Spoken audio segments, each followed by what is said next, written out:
감사합니다. 사랑하는 성도 여러분, 요즘같이 힘든 날들이 그렇게 잘 없었던 것 같습니다. 팬데믹의 긴 터널은 끝이 보이지 않는 것 같습니다. 그런데 이 어려움 속에서 가장 답답한 것은 하나님이 어떤 분이신가? 과연 그가 내 곁에 계시는 분이신가? 도대체 알 수 없다는 것입니다. 하나님을 찾고 또 외쳐 불러보지만 과연 자기 백성의 기도를 들으시는가? 답답하기 그지없습니다. 여러분, 오늘은 과연 하나님이 어떤 분이신지를 살펴봄으로써 이 답답함을 한번 풀어보고자 합니다. 그분을 어떤 분인가 가장 잘 요약적으로 표현하는 것은 그의 이름입니다. 히브리인들의 이름은 그 사람을 대변할 뿐만 아니라 그의 성격을 잘 나타내기도 합니다. 여러분, 성경에는 하나님의 이름 여러 가지가 있습니다. 그중 대표적인 이름이 여호와입니다. 구약 성경에는 약 6,800회나 등장합니다. 이 이름만큼 하나님이 어떤 분이라는 것을 알려주는, 잘 나타내주는 말은 없다고 생각합니다. 여러분, 이 이름의 의미를 논하기 전에 먼저 알아야 할 것이 있습니다. 사실 여호와라고 우리가 부르고 있는데 이 발음은 정확한 것이 아닙니다. 히브리어 4개의 글자인데, 문자인데 우리가 흔히 일반적으로 네 문자의 이름이라고 부릅니다. 여러분, 이스라엘 백성들은 바빌론 포로에서 돌아온 이후에 유대인들이 이 이름 부르기를 꺼려했습니다.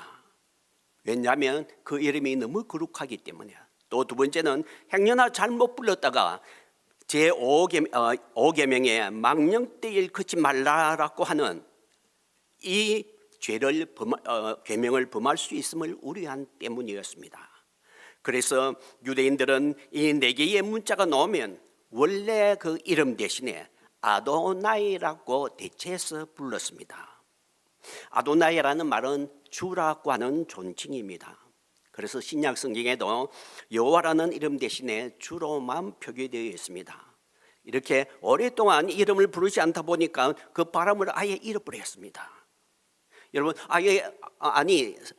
쓰여진 문자가 있는데 왜 이름을 잃어버렸다는 말이냐라고 의문을 가지겠죠. 그런데 여러분, 원래 히브리어는 자음만으로 쓰여졌습니다. 모음이 없어 자음뿐이므로 이 글을 습관적으로 읽든지 아니면 배워서 그렇게 읽어야 되는 것입니다. 그런데 후대의 사람들이 하도 부르지 않다 보니까 그 이름이 무엇인지 잃어버린 것입니다. 그러면 우리가 부르는 여호와라는 발음은 어떻게 생긴 것인가? 그것은 유대인들이 너무 배워서 읽기 힘드니까 주후 5세기경에 약 400 몇십 년경에 디베리아에서 모인 학자들이 이들을 마수라 학파라고 부릅니다. 그들이 히브리어 이 성경의 자음에 모음을 붙이기 시작했습니다. 이 작업은 500년이나 한 400년 이상 걸렸습니다. 그래서 주후 한 890년에 완성을 합니다. 히브리어는 오른쪽에서 왼쪽을 읽는데 화면을 한번 봅시다. 아도니아라고 하는 단어입니다. 주라는 뜻이죠. 그런데 클릭 한번 해주시기 바랍니다. 거기에 동그라미 쳐진 부분이 모음입니다. 그리고 밑에는 4개의 문자가 있죠. 그런데 클릭 한번 해주시기 바랍니다. 그 모음을 밑으로 전부 다 내려서 붙이니까 그렇게 여호와가 됩니다. 여러분, 하고 예하고 왜 다르냐라는 문제가 있는데 이것은 후문자라고 하는 또 문법 사항이 있습니다. 그렇게 조금 달라졌습니다. 여하튼 이렇게 아도나이 그 발음을 예호하게 붙이는데 이것은 무슨 의도로 이렇게 붙였느냐 하면 이것을 읽을 때는 아도나이라고 읽어라라는 의도입니다. 그런데 많은 사람들은 진짜 여호와 이름이 무엇일까라고 연구하면서 아마도 야훼라고 하는 이름이 가장 가까운 이름이 아닐까라고 추측을 합니다. 이것도 추측에 불과하지만요. 자, 그런데 문제는 오늘날 대부분의 영어 성경과 한글 성경 일부도 여호와 아닌 주 혹은 로드로 표기를 한다는 것입니다. 여러분, 주는 명칭이 아닙니다. 존칭입니다. 우리가 누구누구 선생님하고 부르죠. 이 선생님이면 존칭이죠. 명칭이 아니죠. 그와 같은 것입니다. 그런데 성경에는 하나님이 자신의 이름이 여호와라는 것을 알리며 매우 강조하고 있다는 것입니다. 그리고 그 이름, 이 여호와 이름을 기억하라 라고 명령하기도 하고, 그리고 하나님께서 어떤 큰 일을 행하실 때에 자기의 이름이 여호와라 하는 것을 내세우면서 그 일을 감당하고 있다는 것입니다. 왜냐하면 여호와 이름이 자신을 대변할 뿐만 아니라 자신이 어떤 성격의 분이시다, 어떤 일들을 하시는 분이시다는 것을 나타내 주기를 원하기 때문인 것입니다. 그래서 우리들은 야훼라고 부르면 더 좋겠지만 차선책으로 여호와라고 그 이름을 라는 이름을 꼭 불러야 하겠습니다. 여러분, 발음이 정확해야 된다는 것은 절대적이지는 않습니다. 여러분, 예수님의 경우를 보시기 바랍니다. 헬라어로 예수스가 정확한 발음입니다. 그런데 우리는 예수, 영어는 지저스라고 발음을 하죠. 여러분, 예수스와 지저스 비슷하지도 않죠. 그렇다 해서 미국 사람들에게 따라다니면서 왜 예수스라고 발음하지 않느냐, 그렇게 다툴 필요가 없는 것입니다. 문제는 얼마나 정확하게 발음하느냐 보다도 그 이름의 의미를 정확하게 알고 부르느냐가 중요한 것입니다. 자, 일단 우리는 여태까지 불러오던 여호와라는 이름을 그대로 사용하기로 하고, 그리고 그 이름이 어떤 의미를 가지고 있는지 그 중요한 것을 살펴야 하겠습니다. 그 이름의 의미를 잘 파악하면 우리들은 그분이 어떤 소유의 어떤 성격의 분인지 잘 알 수 있기 때문입니다. 자, 오늘 우리가 읽은 두 본문을 통하여 우리가 그 의미를 파악할 수 있는데요. 이스라엘 백성들이 약 430년간 이집트에서 종살이 살았습니다. 반은 평화롭고 풍요로운 생활을 하였고 반 정도는 억압과 고난의 생활을 했습니다. 그래서 출애굽기 2장 23절에 이스라엘 자손들이 단식하며 부르시니 그 고된 노동을 말미암아 부르시는 소리가 하나님께 상달된지라 했습니다. 그래서 3장으로 넘어가면 하나님이 호렙산에 모세를 불러 자신의 계획을 알립니다. 3장 10절에 이제 내가 너를 바로에게 보내어 너로 내 백성 이스라엘 자손을 애굽에서 인도하게 내려 하리라. 모세에게 자기 백성을 인도하기 위하여 파송하기를 원하십니다. 그럴 때에 13절에 모세가 이렇게 묻습니다. 만약 내 백성이 당신을 보낸 자의 이름이 무엇이냐 물으면 내가 무엇이라고 대답하리까? 라고 물었습니다. 하나님께서 대답하십니다. 14절입니다. 먼저 자기 이름보다 자기 이름의 의미를 먼저 밝힙니다. 나는 스스로 있는 자니라. 나는 스스로 있는 자니라 하는 이 사람이 이분이 너를 보냈다라고 말하라고 하는 것입니다. 그리고 다음 구절 15절은 자신의 이름까지도 밝힙니다. 너희 조상의 하나님 여호와, 이는 나의 영원한 이름이요 대대로 기억할 나의 칭호니라 했습니다. 여러분, 이름이라는 말과 칭호라는 이 말은 둘 다 같은 의미입니다. 히브리어에는 강조하고 싶을 때에 반복을 합니다. 그런데 반복할 때 꼭 같은 단어를 쓰지 않고 의미는 같지만 다른 단어를 씁니다. 이 두 개는 의미가 꼭 같습니다. 강조하고 싶기 때문에 그렇게 반복하여 쓰는 것입니다. 그리고 또 여러분, 보통 우리가 생각하기에 이름을 먼저 이야기하고 그 이름의 의미를 뒤에 또 설명을 하는 것이 정상적인데, 여기 보면 의미를 먼저 이야기하고 이름을 나중에 밝힙니다. 이것은 그 의미가 더 중요하다는 것입니다. 자, 그래서 정리를 해봅시다. 하나님 자신의 이름을 여호와라고 밝혔습니다. 그리고 그 뜻은 히브리어로 에크웨 아쉐르 에크웨인데 히브리어는 오른쪽에서 왼쪽으로 읽습니다. 참조하시기 바랍니다. 제가 왜 히브리어를 또 쓰면서 이렇게 길게 설명을 하느냐 하면 이 너무 중요하고 또 많은 학자들의 논쟁거리가 되니까 이렇게 제가 설득을 하기 위해서 이렇게 히브리어를 쓰고 하니까 여러분 양해를 구합니다. 미안합니다. 이해를 해주시고 따라와 주시면 되겠습니다. 자, 이 에크웨 아슈에르 에크웨 이것을 우리말로는 나는 스스로 있는 자니라라고 번역하였고 영어는 I am that I am라고 흔히 번역을 합니다. 이 번역을 보면 하나님은 존재하시는 분이라는 것을 나타내는 것 같습니다. 하나님은 스스로 계십니다. 전에도 계시고 지금도 계시며 앞으로도 계속 계실 그런 분이다라는 뜻을 담고 있는 것 같습니다. 그러나 대부분의 학자들도 그렇다, 존재를 의미한다라고 여호와 이름은 존재를 나타내는 이름이다라고 뜻을 가집니다. 그러나 저는 여호와의 이름을 그의 존재하심의 존재론적인 의미로 파악하는 것은 옳지 않다고 생각합니다. 이 문장에 대한 풀이는 이제 나중에 가서 다시 돌아오도록 하고 그 의미를 바로 알기 위하여 출애굽기의 본문을 계속해서 읽어보면 좋겠습니다. 모세가 아론과 함께 바로에게 갔습니다. 그래서 5장 1절에 이스라엘 하나님 여호와의 말씀에 내 백성을 보내라 하였다. 그렇게 말하니까 2절에 바로가 여호와가 누구간데 내가 그 말을 듣고 이스라엘을 보내겠느냐, 나는 여호와를 알지 못하니 이스라엘도 보내지 아니하리라 라고 대답했습니다. 바로는 아직 여호와의 이름의 맛을 보지 못했기 때문에 이렇게 큰 소리 치는 것입니다. 바로가 화가 났습니다.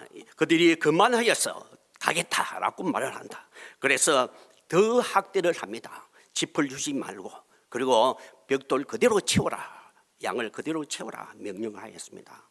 이렇게 학대가 더 심해지자 이스라엘 백성들, 특별히 장로들이 모세를 만났습니다. 5장 21절에 왜 가만히 있는 우리에게 괜히 와서 이렇게 바로와 그 신하들의 눈에 우리를 미운 물건이 되게 하느냐 따졌습니다.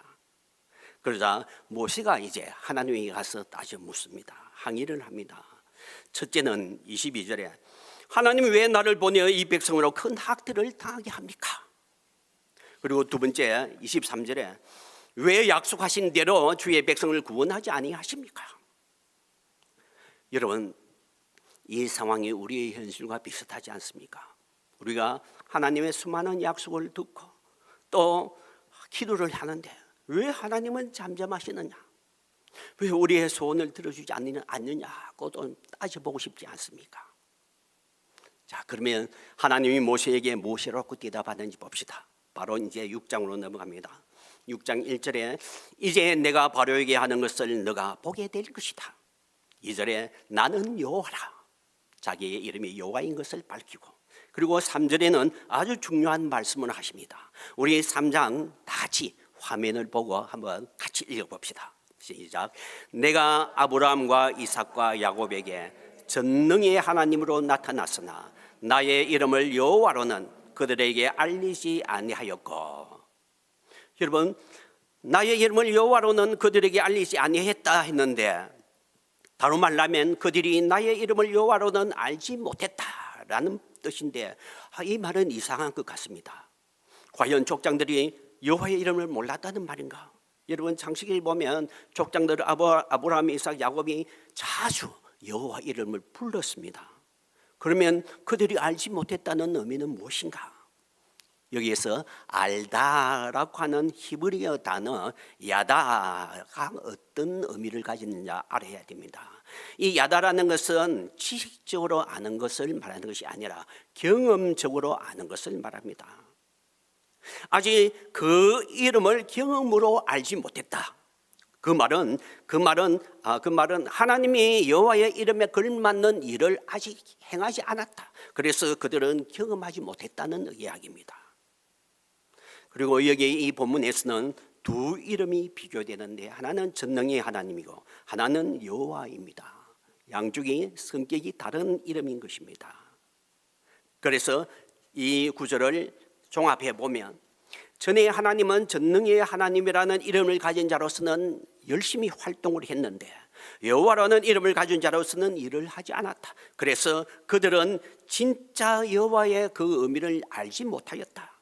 그 이름의 의미를 알지 못하였다. 그러나 이제 내가 곧 일을 할 것이다.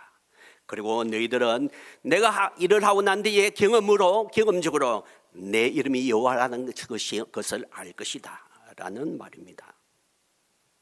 이것은 하나님이 곧 행동할 것을 말해주는 것입니다. 자, 하나님께서 하실 행동적인 일은 무엇인가? 바로 그 뒤에 나타납니다. 첫째는 이집트의 무거운 짐 밑에서 빼어내겠다는 것입니다. 6장 6절입니다. 나는 여호와라 라고부터 시작합니다. 내가 이집트 사람들로부터 너희를 빼어내어. 그리고 6장 7절에는 너희를 빼낸 너희 하나님이 여호와인 줄 너희가 알리라. 또 여호와가 강조되고 있죠. 그리고 하실 두 번째 일은 약속의 땅을 그들의 기업으로 주겠다는 것입니다. 그리고 마지막 결론으로는 나는 여호와라 6장 8절 마지막에 그렇게 결론을 맺고 있습니다. 여러분, 이 두 가지의 약속은 이스라엘 백성들을 애굽에서 건져내고 땅을 주겠다는 이 두 가지 약속은 창세기 15장에 하나님이 아브라함과 언약을 맺으면서 이미 주신 것입니다. 여러분, 성경 구절은 화면에 그냥 참조해 보시기를 바랍니다. 자, 그래서 3장 14절로 다시 넘어가서 이것을 가지고 다시 한번 해석을 해봅시다. 3장 14절에 히브리어 에쿠웨 아슈에르 에쿠웨입니다. 여기에 두 에쿠웨라고 하는 두 단어가 같이 나타납니다. 넘어가시기 바랍니다.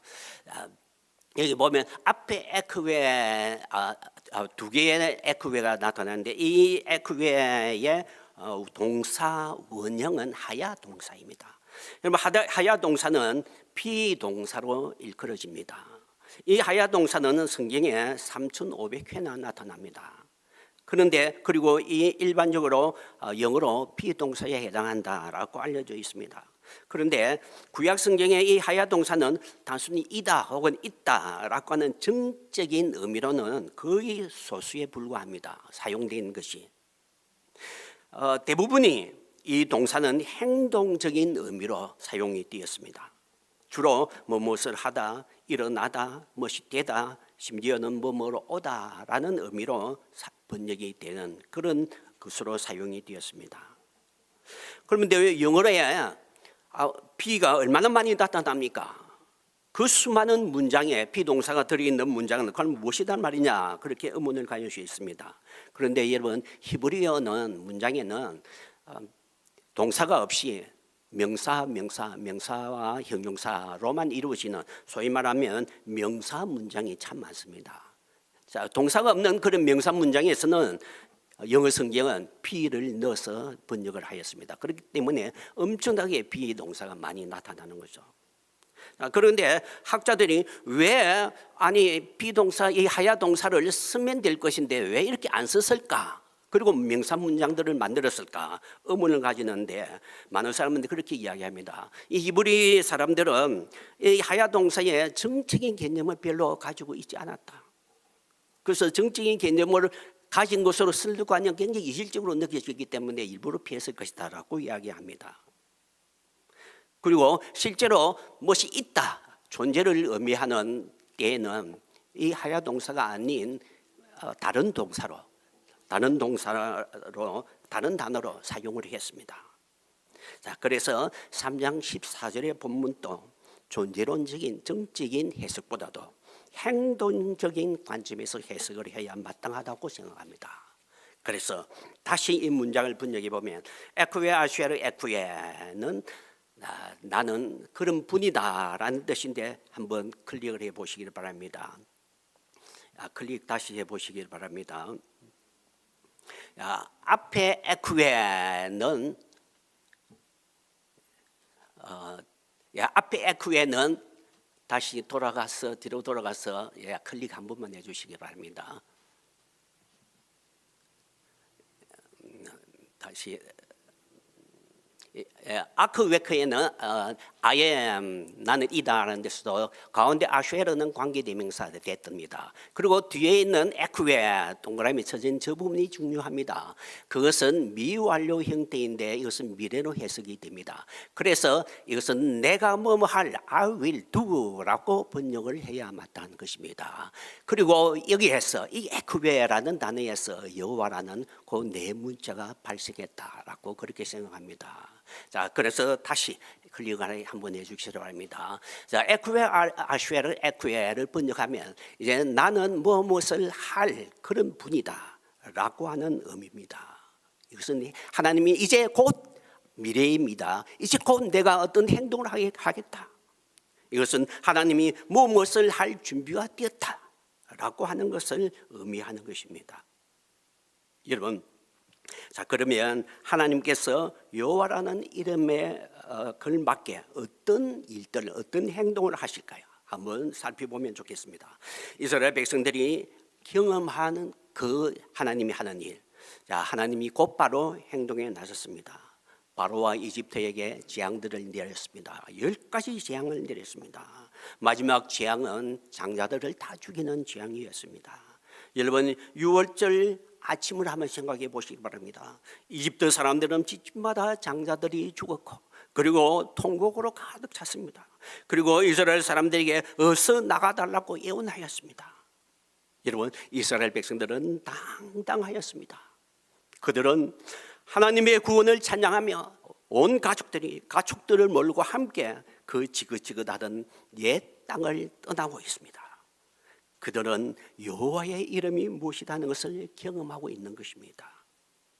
하나님은 자신의 이름이 여호와가 어떤 것인지 행동으로 보여주었고, 그리고 또 이스라엘 백성들은 확실하게 그 이름의 의미를 경험하였던 것입니다. 그런데 하나님은 여기까지만 머물지 않습니다. 그래서 바로를 충동합니다. 바로의 마음을 완악하게 하게 해서 이스라엘 백성을 쫓게 만듭니다. 그런데 하나님이 이 바로의 마음을 완악하게 하는 의도가 무엇인지 여러분 출애굽기 14장 4절에 잘 나타나고 있습니다. 내가 바로의 마음을 완악하게 한즉 바로가 그들의 뒤를 따르리니 애굽 사람들이 나를 여호와인 줄 알게 하리라. 여러분, 하나님은 이스라엘 사람들만 그 이름의 의미를 경험적으로 알기를 원하지 않습니다.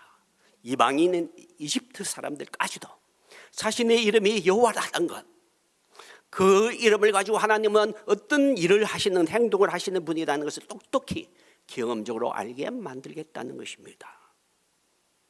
그래서 이 바로를 부축해서 뒤따라오게 합니다. 여러분, 이스라엘 백성들 앞에는 홍해가 가로놓였고 뒤에는 이집트 사람들이 군대가 맹렬하게 따라오고 있습니다. 출애굽기 14장 10절에 이스라엘 자손이 심히 두려워하여 여호와께 부르짖었고, 그러나 13절에 모세가 백성에게 이르되 너희는 두려워하지 말고 가만히 있어서 오늘 너희를 위하여 행하시는 여호와의 구원을 보라 했습니다. 여기에 여호와의 구원은 히브리어로 예수와 여호와인데, 예수와라는 말은 구원하다 뜻입니다. 이것이 신약에서 예수님의 이름으로 그대로 들어왔죠.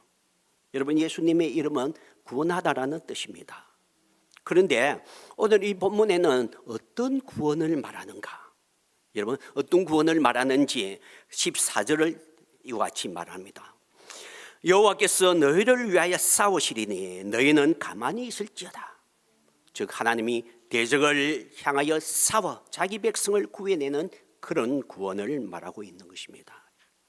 하나님은 다시 그렇게 말씀하십니다. 14장 18절에 내가 바로와 그의 병거와 마병으로 말미암아 영광을 얻었디야 애굽 사람들이 나를 여호와인 줄 알리라.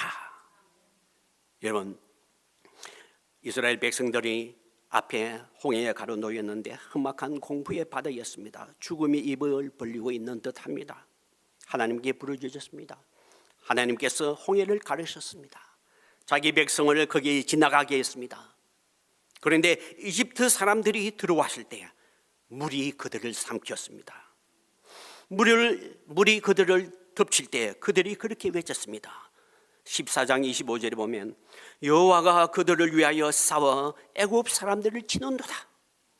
여러분, 이집트 사람들이 도망하면서 와, 물이 우리를 덮친다, 도망가자, 그렇게 말하지 않고 여호와가 우리를 치는도다 하고 외쳤습니다. 그들은 도망가다가 넘어지고 마차가 바퀴가 떨어져 나가고 그래서 물속에 잠겼습니다. 그리고 그들은 이때 똑똑히 경험하였습니다. 아, 여호와라는 것이 바로 이런 것이구나. 여호와의 이름을 경험적으로 알게 되는 것입니다. 그래서 14장 30절에 여호와께서 이같이 이스라엘을 애굽 사람의 손에서 구원하시며, 여러분, 이스라엘을 이같이 구원하였습니다. 예수와 구원입니다. 구원받은 이스라엘 백성들은 저 바닷가, 저쪽 바닷가에 흩어져 있는 이스라엘 사람들의 시체를 보았습니다. 구원의 상황은 끝났습니다. 이 상황을 눈여겨보고 똑똑히 경험한 그들은 이제 15장에 가서 노래를 부릅니다. 모세와 이스라엘 백성들이 노래를 부르는데 15장 3절에 여호와는 용사, 전사 혹은 전쟁의 분이시니 여호와는 그의 이름이시로다. 여러분, 그제야 그들은 여호와는 그의 이름이시다 고백을 합니다. 이제는 지식적으로 아는 그런 이름이 아닙니다. 경험적으로 알았습니다. 어떤 하나님입니까? 이렇게 행동으로 보여주었다. 행동으로 우리를 구원해 주었다. 저런 일을 하신 분이다. 저것이 바로 저 일을 하시는 분이 여호와라는 이름이구나. 경험적으로 알게 된 것입니다. 여러분, 하나님은 자신의 이름이 여호와이심을 이 홍해 사건에서 확실히 보여주었습니다.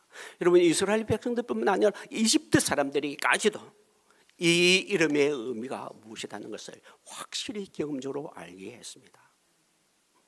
하나님은 성경의 많은 곳에서 거듭거듭 자기 이름을 기억하고 부르라고 하였습니다. 여러분, 왜 기억하고 부르라고 했습니까? 그것은 자기 이름을 부르는 자에게 내가 그 이름에 맞는 일을 해주겠다, 그런 의도가 아니겠습니까? 물론 오늘 우리에게도 이 말씀은 유효합니다. 오늘 우리도 그 이름을 불려야 합니다. 그런데 막무가내로 아무 의미 없이 부르는 것이 아니라 확실하게 그 이름의 의미를 알면서 불러야 됩니다. 의미가 무엇입니까? 이제 내가 곧 어떤 일을 행할 것이다. 물론 그 일은 다양하겠죠. 그러나 이 이름은 이제 자기 백성을 위하여 곧 행동에 나서겠다는, 그래서 준비가 됐다는 것을 나타내는 것입니다. 여러분, 여태까지 살아오면서 참 어려운 시대를 지내고 있는 것 같습니다. 많은 사람들이 언제 이 환란이 끝이 날려나 안타깝게 기다립니다. 특히 사업하시는 분들은 언제까지 버틸 수 있을지 암담하기도 할 것입니다. 여러분, 이집트에서 고난 중에서 부르짖던 이스라엘을 생각을 해보십시오. 그들이 억압에서 탄식하면서 하나님이 살아계시는지 부르짖었지만은 오랫동안 거의 200년 가까이 하나님은 외면하는 것 같았습니다. 그런다, 그 암울한 상황 속에 하나님은 드디어 자기 이름이 여호와라는 것을 나타내어 주었습니다. 더 이상 침묵하지 않겠다는 의도입니다. 이제는 무엇인가 하겠다는 의도입니다. 그리고 이 이름을 부르는 사람에게 행동할 준비가 되었다는 것을 나타내주는 이름입니다. 여러분, 여호와의 이름을 가진, 여호와라는 이름을 가진 그분은 멀리 계시지 않습니다. 왜? 그 이름 자체가 우리 가까이 있음을 나타내 주는 것입니다. 왜냐하면 그 이름 속에는 이제 내가 곧 어떤 일을 행할 것이라는 의미를 가지고 있기 때문입니다. 하나님은 자기 이름을 여호와라고 부르는 사람에게, 그래, 나도 준비되었다. 내가 곧 일을 할 것이다. 그래서 내가 여호와인 것을 경험하도록 하겠다. 이렇게 준비되었다는 것을 알려주실 것입니다. 여러분, 낙심하지 말고 여호와 이름을 부르시길 바랍니다. 자주 부르시길 바랍니다. 그리고 부르실 때에 하나님은 가까이 계시는 분이다. 일할 준비가 되신 분이다. 나를 위해서 이제 곧 일을 하실 분이다 하는 것을 알고 염두에 두고 이 여호와 이름을 부르시기를 바랍니다. 기도하겠습니다. 하나님, 오늘도 하나님 자신이 어떤 분이라는 것을 우리에게 가르쳐 주었습니다. 이 여호와 이름은 내가 저 멀리 있는 그런 어떤 신이 아니다 라는 것을 확실히 우리에게 나타내 주었습니다. 내가 너 가까이 있다. 이제 내가 곧 너를 위해서 어떤 일을 할 수 있는, 할 준비가 되었다는 것을 우리들에게 나타내 주는 그런 이름이었습니다. 하나님, 우리도 이 이름 부르기를 원합니다. 하나님께서, 여호와 하나님께서 그 이름으로 우리에게 찾아와 주시고 우리에게 일을 시작하여 주시옵소서. 감사하며 예수님의 이름으로 기도합니다. 아멘.